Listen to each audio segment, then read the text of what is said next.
რიტუალის განხილვა ცეცხლის მიხედვით გასწავლა ბიოლოგიალებიდან ჭირდების კონტროლის და თავდაცვა იყო. ხალხური წვენის გადაწყვეტა თუმცა დამოკიდება ხონდა მონასტრების აქტიურობები.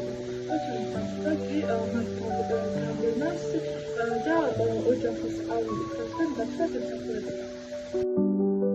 ქრისტიანობასთან კავშირი მოგვიანებით ძველი ტრადიციისა და საეკლესიო კალენდრის შერწყმით ჩამოყალიბდა. დღესასწაული აღდგომის წინა წითელ ოდაშაბათს იმართება. მიუხედავად იმისა, რომ ეკლესია მას წარმართულ გადმონაშთად მიიჩნევს, ხალხურ ცნობიერებაში იგი სიმბოლურად მაინც ბოროტებაზე გამარჯვებასა და სულიერ განწმიდასთან ასოცირდება, რაც ნების კვირის ზოგად კონტექსტს ეხმიანება.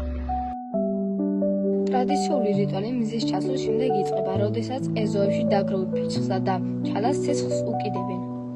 რიტუალის კულმინაცია კოცონზე გადახტომა, რასაც თან ახლავს მაგიური შელოცვა. მე და არს ჩემს ოჯახს, კუდიანებსა და ავსულებს. სულში რიტუალს ხმაური და თოფების როლს ახლდა. თამაონე ძალები ხმინთაც დაეფრთხოთ და ტერიტორია საბოლოოდ გაეწმინათ. ჭიაკოკონობაზე ავტომობილის საბურავების დაწვა ერთ-ერთი ყველაზე მავნე პრაქტიკაა, რომელიც სადღესასწაულო რიტუალს ეკოლოგიურ კატასტროფად აქცევს. საბურავი შეიცავს უამრავ ტოქსიკურ ნივთიერებას, რომლის წვის დროსაც ჰაერში გამოიყოფა ისეთი საშიში ნივთიერებები, როგორიცაა დიოქსინები, ფურანები, ნახშირორჟანგი და გუგირდის დიოქსიდი. ეს ნაერთები ჰაერში დიდხანს რჩება და ადამიანები მას კოცონის გარშემო ყოფნისას პირდაპირ ისუფთავენ. გარდა ამისა, გამოიყოფა დიდი რაოდენობით ჭვარტი და მყარი ნაწილაკები, რომლებიც აბინძურებენ ატმოსფეროს. ტოქსიკური ნივთიერებები კანცეროგენულია და აზიანებს ადამიანის თითქმის ყველა ორგანოს და სასუნთქ სისტემას. იწვევს ასთმის გამწვავებას, ბრონხიტს და ფილტვების დაზიანებას. წვის პროდუქტებმა შეიძლება გამოიწვიოს თავბრუსხობა და თავის ტკივილი.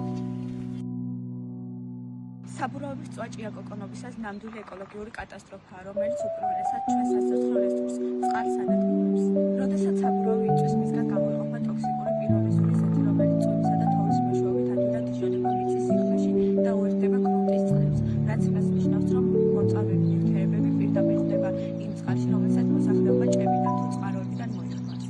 დურებული წყალი ხდება კანცეროგენური ნაერთების გადამტანი, რადგან დაწვის ადგილზე დალექილი მძიმე ლითონები, ტყვია და კადმიუმი წლების განმავლობაში ილექება ნალექში და ყოველი გაწვიმებისას წყლის მეშვეობით უფრო დიდ ტერიტორიებზე ვრცელდება.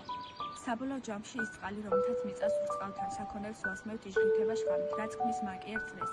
დაბინძურებული ნიადაგიდან მომწავლელი ნაწილაკები ისევ წყალში ბრუნდება, ხოლო ამ წყლით გაჯერებული პროდუქტები ჩვენს ორგანიზმში ხვდება. ამიტომ საბურავის დაწვა არ არის მხოლოდ ჰაერის დაბინძურება, ეს არის ჩვენი სასმელი წყლის და იმ ბუნებრივი წყლის რესურსების შეგრებული მოწამვლა, რომელზეც მთელი ეკოსისტემის სიცოცხლეა დამოკიდებული. გაითვალისწინეთ საქართველოში საბურავების დაწვა კანონით ეკრძალება. დაითვალისწინებს ადმინისტრაციულ ჯარიმას 1500 ლარის ოდენობით. ტრადიციული ჭიაკოკონობისთვის მხოლოდ ბუნებრივი მასალის გამოყენება მიზანშეწონილი. გილოცავს ქრისტეს აღდგომის ბრწყინვალე დღესასწაულს. ეს დღე იყოს თქვენ ოჯახებში სიხარულისა და იმედის მომტანი. ქრისტე აღსდგა.